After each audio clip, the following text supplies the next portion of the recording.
Hi hello ನಮಸ್ಕಾರ. ನೀವು ನೋಡ್ತಾ ಇದ್ದೀರಿ ಕರುನಾಡ ಟೈಮ್ಸ್ ಡಿಜಿಟಲ್ ಮೀಡಿಯಾ. ಕರುನಾಡ ರೌಂಡ್ಸ್ಗೆ ಸ್ವಾಗತ. ನಾನು ನಿಮ್ಮ ಗೋರಾ ಶ್ರೀನಿವಾಸ್. ರಸ್ತೆಯಲ್ಲಿ ಕೆಜಿಗಟ್ಟಲೆ ಮೊಳೆ ಚೆಲ್ಲಿ ಪಂಚರ್ ದಂಧೆ. ಸಿಸಿಟಿವಿ ಸುಳಿವಿನಿಂದ ಪಂಚರ್ ದಂಧೆಯ ಇಬ್ಬರು ಆರೋಪಿಗಳ ಬಂಧನ. ಎಸ್ಐಆರ್ ಸಮೀಕ್ಷೆ ವೇಳೆ ಸರ್ಕಾರಿ ಅಧಿಕಾರಿಯ ಮೇಲೆ ಹಲ್ಲೆ ನಡೆಸಿದ್ದ ಡಿಜೆ ಹಳ್ಳಿಯ ಇಬ್ಬರು ಆರೋಪಿಗಳು ಬಂಧನ. ಅಯೋಧ್ಯೆ ಬಾಲರಾಮನ ಶಿಲ್ಪಿ ಅರುಣ್ ಯೋಗಿರಾಜ್ನಿಂದ ಪ್ರಧಾನಿ ಮೋದಿಗೆ ವಿಶೇಷ ಕಾಣಿಕೆ. 15 ದಿನಗಳಲ್ಲಿ ಮೂಡಿದ ವಿವೇಕಾನಂದರ ಏಕಶಿಲಾ ಮೂರ್ತಿಯ ಉಡುಗೊರೆ.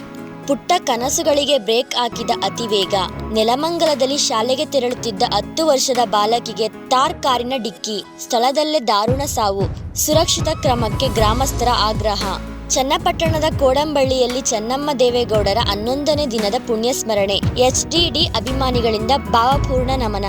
ಕಾವೇರಿ ವಿವಾದ ತೀವ್ರ. ನಾಳೆಯಿಂದ ರಾಜ್ಯಾದ್ಯಂತ ಹೋರಾಟಕ್ಕೆ ಕರೆ. ಕರ್ನಾಟಕ ಬಂದ್ ಕುರಿತು ಶೀಘ್ರ ನಿರ್ಧಾರ. ಬೆಂಗಳೂರಿನ ನ್ಯಾಯಾಧೀಶೆಯ ಅಧಿಕಾರದ ದುರುಪಯೋಗವೇ? ಖಾಸಗಿ ಜಗಳದಲ್ಲಿ ತಾನೇ ಸಂತ್ರಸ್ತೆ, ತಾನೇ ನ್ಯಾಯಾಧೀಶೆ. ಜೆಎಂಎಫ್ಸಿ ನ್ಯಾಯಾಧೀಶೆಯ ನಡೆಗೆ ಹೈಕೋರ್ಟ್ ತೀವ್ರ ಅಸಮಾಧಾನ. ಬಿಲ್ಲರಂಗ ಭಾಷೆಗೆ ಹೊಸ ಟ್ವಿಸ್ಟ್. ಕಿಚ್ಚ ಸುದೀಪ್ ಜೊತೆ ಮಾಲಾಶ್ರೀ ನಟನೆ, ಹೆಚ್ಚಿದ ನಿರೀಕ್ಷೆ. ಕೋಲಾರ ಗಡಿಯಲ್ಲಿ ಪೆಟ್ರೋಲ್ ಮಾಫಿಯಾ ಸಕ್ರಿಯ. ಟ್ಯಾಂಕರ್ಗಳಿಂದ ಇಂಧನ ಕಳವು ಮಾಡಿ ಕಡಿಮೆ ಬೆಲೆಗೆ ಮಾರಾಟದ ಆರೋಪ. ಪ್ರಶ್ನೆ ಪತ್ರಿಕೆ ಸೋರಿಕೆಗೆ ಬ್ರೇಕ್. ಲೋಕಸಭೆಯಲ್ಲಿ ಪರೀಕ್ಷೆ ಅಕ್ರಮ ತಡೆ ಮಸೂದೆ ಅಂಗೀಕಾರ. ತಮಿಳುನಾಡಿನಲ್ಲಿ 15,000 ಸಿಗುತ್ತದೆ ಎಂದು ನಂಬಿಸಿ ಮಹಿಳೆಯರಿಗೆ ತಲೆ ಬೋಳಿಸಿದ ವಂಚಕ.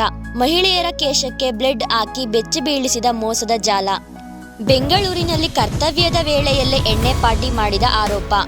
6 ಪಿಡಿಒ ಸೇರಿ 9 ಗ್ರಾಮ ಪಂಚಾಯಿತಿ ಸಿಬ್ಬಂದಿ ಅಮಾನತು.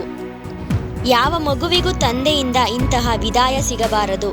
ಕ್ಯಾನ್ಸರ್ನಿಂದ ಬಳಲುತ್ತಿದ್ದ ತಂದೆಯ ಕೊನೆಯ ಮಾತು ವೈರಲ್. ಚಿತ್ರದುರ್ಗದಲ್ಲಿ ಬರದ ಕರಾಳ ಚಿತ್ರ. ರೈತರ ಜಮೀನುಗಳಿಗೆ ಅಧಿಕಾರಿಗಳೇ ಬಂದಿಲ್ಲ. ಸರ್ಕಾರದ ವಿರುದ್ಧ ಆರ್ ಅಶೋಕ್ ವಾಗ್ದಾಳಿ. ಏರ್ ಇಂಡಿಯಾ AI-171 ವಿಮಾನ ದುರಂತ ತನಿಖೆ ಅಂತಿಮ ಹಂತಕ್ಕೆ. ಫ್ಯೂಯಲ್ ಕಂಟ್ರೋಲ್ ಸ್ವಿಚ್ನಲ್ಲಿ ಯಾವುದೇ ದೋಷ ಇಲ್ಲ ಎಂದ ಕೇಂದ್ರ. ಸಚಿವರನ್ನು ಬಸ್ನಿಂದ ಇಳಿಸಿದ್ದ ನಿರ್ವಾಹಕನ ಅಮಾನತು ವಾಪಸ್. ಪ್ರಯಾಣಿಕರೊಂದಿಗೆ ಮಾನವೀಯವಾಗಿ ವರ್ತಿಸಲು ಸಚಿವ ಬೈರತಿ ಸುರೇಶ್ ಕಟ್ಟುನಿಟ್ಟಿನ ಸೂಚನೆ. ಕರ್ನಾಟಕದಲ್ಲಿ ಎಸ್ಐಆರ್ ಬಳಿಕ 84.31 ಲಕ್ಷ ಮತದಾರರು ಮೊದಲ ಕರಡು ಪಟ್ಟಿಯಿಂದ ಹೊರ. ವಿಶೇಷ ಪರಿಷ್ಕರಣೆಯಲ್ಲಿ ಮಹತ್ವದ ಬೆಳವಣಿಗೆ. ಇದು ಇಂದಿನ ಕರುನಾಡು ಟೈಮ್ಸ್ ರೌಂಡ್ಸ್ನ ವಿಶೇಷತೆ.